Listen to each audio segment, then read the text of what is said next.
Alhamdulillahirrabbilalamin.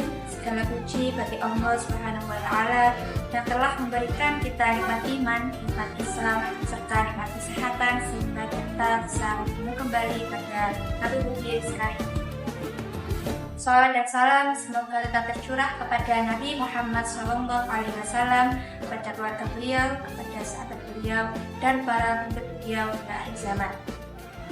Anak-anakku sekalian, Bapak Ibu guru serta para penonton di rumah, sebelumnya kita telah mempelajari materi tentang siapakah yang wajib melakukan sholat, apa saja syarat sah sholat, apa yang dimakruhkan dalam sholat, dan fardu-fardunya sholat.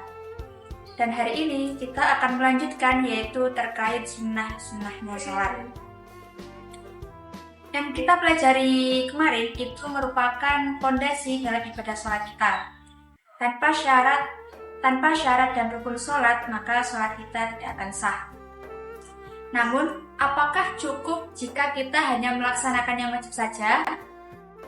Apakah kita tidak ingin sholat kita lebih sempurna dan lebih dicintai oleh Allah? Disinilah pentingnya kita membahas sunnah-sunnahnya sholat. Sunnah sholat merupakan amalan yang apabila kita kerjakan, maka terdapat pahala di dalamnya dan kita mendapatkan kesempurnaan dalam sholat. Dan jika kita meninggalkannya, bukan berarti sholat kita tidak sah, bukan berarti kita batal sholatnya, tetapi kita tidak akan mendapatkan keutamaan dan kesempurnaan sholat. Sebagaimana dalam hadis, Rasulullah SAW bersabda, amalan pertama yang dihisab pada hari kiamat adalah sholat. Jika terdapat kekurangan dalam sholat wajib, maka Allah akan melihat apakah hambanya memiliki amalan sunnah untuk menyempurnakannya. Hadis riwayat Abu Dawud dan Tirmidzi. Kemudian dalam kitab disebutkan ada beberapa sunnah-sunnah yang harus dilakukan, entah itu sebelum atau sesudah sholat. Yang pertama yaitu sunnah sebelum dilaksanakan sholat, yaitu ada dikumandangkannya adzan dan iqamah. Kemudian sunnah setelah masuknya sholat itu juga ada dua, yaitu sunnah ab'ad dan sunnah hayat. Sunnah ab'ad di sini adalah sunnah yang ketika kita meninggalkannya, kita melewatkannya dengan alasan lupa, itu bisa diganti dengan sujud sahwi.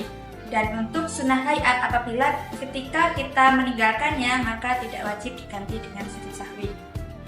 Sunnah ab'ad di sini ada tiga, yaitu yang pertama tasyahud awal, kemudian sholat atas Nabi pada tasyahud awal, dan yang ketiga qunut saat sholat subuh dan sholat witir di setengah akhir bulan Ramadan. Adapun sunnah hayat di sini ada 15. Yang pertama yaitu mengangkat kedua tangan hingga lurus sejajar dengan bahu ketika takbiratul ihram, ketika i'tidal, ketika ruku, dan ketika berdiri dari tasyahud awal. Sunnah hayat yang kedua yaitu meletakkan tangan kanan di atas tangan kiri, posisinya di atas pusar dan di bawah dada.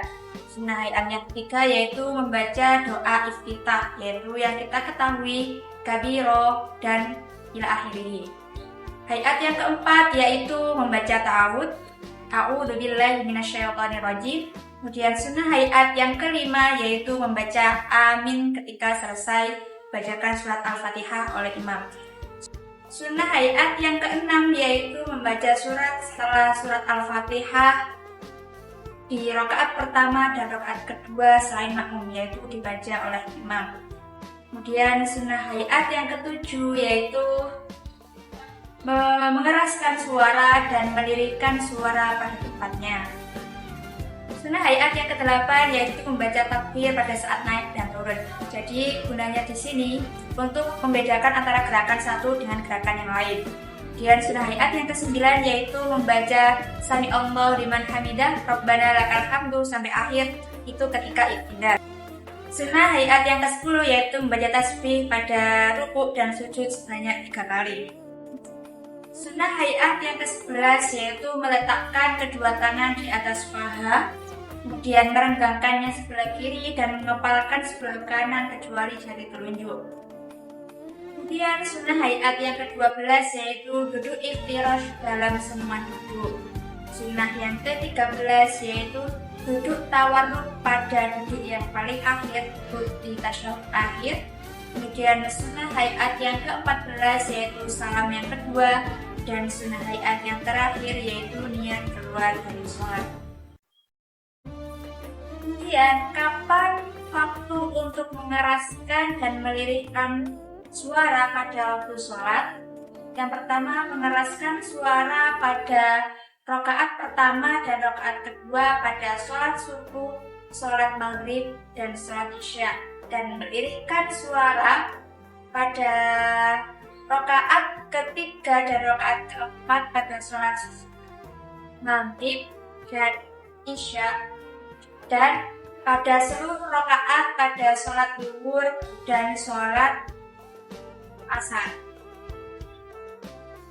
Adapun perkara yang dapat membatalkan sholat di sini ada 4. Yang pertama yaitu makan dan minum.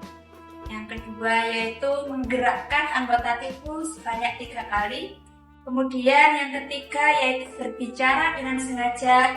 Dan yang terakhir meninggalkan salah satu rukun sholat atau meninggalkan salah satu syarat sah sholat. Itulah tadi pembahasan terkait sunnah-sunnah sholat yang harus kita kerjakan untuk menyempurnakan sholat kita. Semoga apa yang saya sampaikan hari ini bermanfaat bagi kita semua, dan semoga Allah selalu menjadikan kita hamba-hamba yang selalu menjaga sholatnya dan menyempurnakannya. Wallahul muwaffiq ila aqwamit thoriq. Wassalamualaikum warahmatullahi wabarakatuh.